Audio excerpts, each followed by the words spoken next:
Kiuhalisia sote tuko sahihi. Yote mko sahihi katika definition ya career, ingawa most of people kidogo wako tofauti.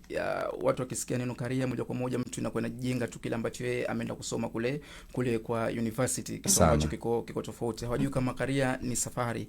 Na ndio maana kuna baadhi ya wasomi wakadiriki kusema kwamba ukizungumza neno career kwa maana kwamba that is a person cause or progressive through life. Lakini ukisoma kuna kitabu kimoja ambacho kinaitwa How to Regain Your Lost Years, anazungumza na kusema kwamba career is long time path that help you to achieve your career dream.